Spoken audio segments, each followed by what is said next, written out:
Subhanallah, MashaAllah. I am Engineer Asad Jabbar, and I welcome on to this seminar to all my guests, my speakers, and to all the audience. Indeed, it has been a very long time that we had been together because we had to deal with such pandemic issues, and we were all affected by it. Our work, our home, our life was truly impacted by this. And indeed, but our forum, Anu Professional Forum, did not stop working. We were working day and night to achieve what we have planned in our mind, what we have targeted in our goals. So for that, what we have been doing during this past months, I would like to call upon Mr. Hassan Idris to share some of our activities which we have done on the behalf of Anur Professional Forum.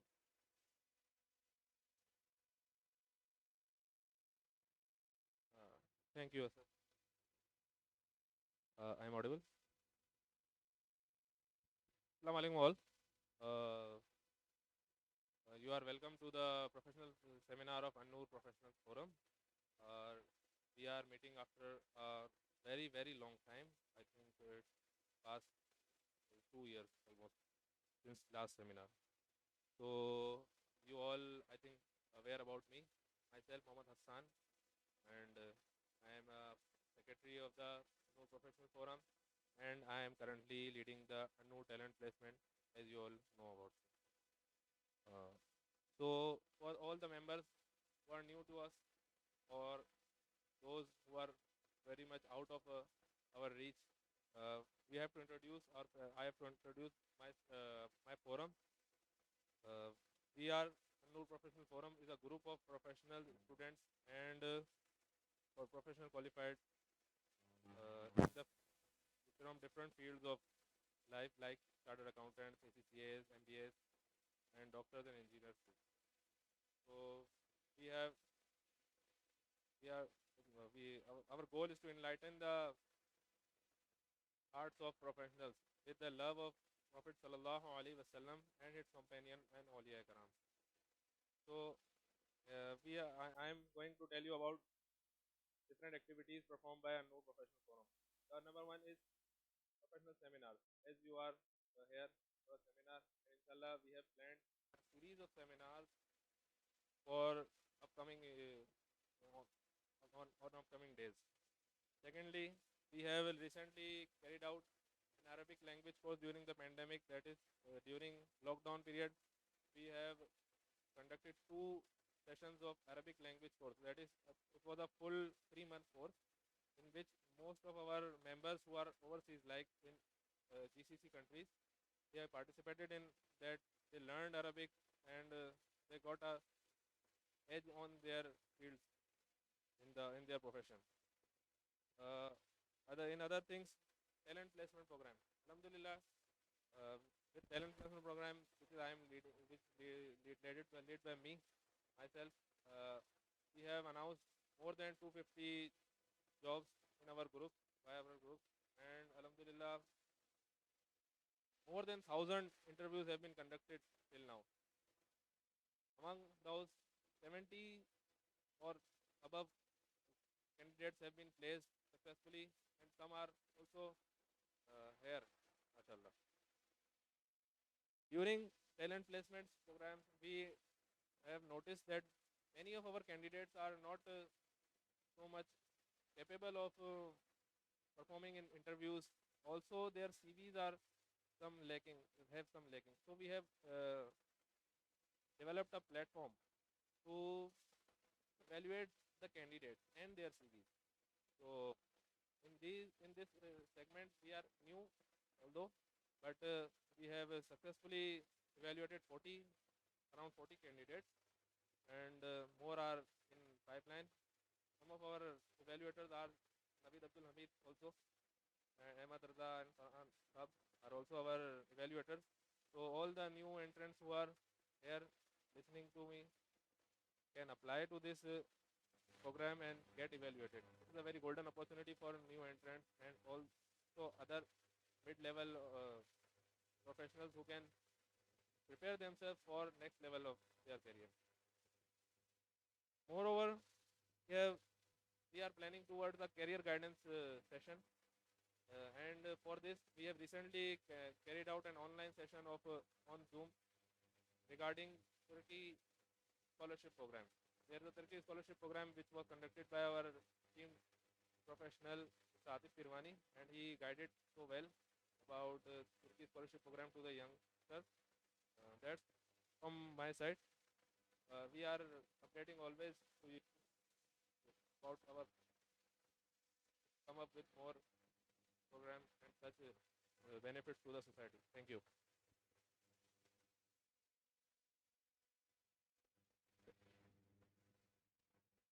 Your round of applause is not clear. Please give a bigger round of applause to Mr. Hassan Idris on enlightening us what unknown professions have been doing during the past years during the lockdown, and how we have leveraged the use of technology to engage the audience which are still not going out and not were very stressed out and were not mentally planning at what will happen of the world after this. So we have been conducting different career counseling sessions, Turkey scholarship awareness sessions, and we are also evaluating the CVs and also conducting different kinds of teaching activities like Arabic teaching. And so this is the platform that we have gathered all across our network, that we have so many different people around us, so many different from many different backgrounds, like from engineers, doctors, finance, different kinds of entrepreneurs. So we have this network has blessed us with to provide you with the best opportunities that we can, not because of any lack of resources, but with our time, our experiences, and to make it more prominent, we have leveraged the opportunity as the lockdown opened. So we conducted this seminar from you. So as you all know that this seminar is all about mastering focus to achieve extraordinary results. Now, every one of us wants to achieve extraordinary results, but we don't know how can we achieve it, and that's why we are here. That's why we have the best speaker with us, who has been transforming industries across the Pakistan. Now, before the session begins, I would like to give a brief introduction about Mr. Naveed Abdul Hamid. He brings a rounded experience in management, consulting, finance, strategy, supply chain, sustainability, and performance improvement. He has served leading roles at PwC, YB Group, CICT, and Dollar Industries. He has delivered many interactive and engaging sessions to, to all many participants across his career. And now he will share his experience with us so that we can also master the focus to achieve extraordinary results. So everyone wants to achieve this result must listen this very carefully, and try to come up with questions, because that's where we learn. Because if you're not questioning, then you are only receiving and you are not understanding it. So we have to also question ourselves what we have learned and what we have achieved in our life. So with a big round of applause, I would like to welcome Mr. Naveed Abdul Hamid.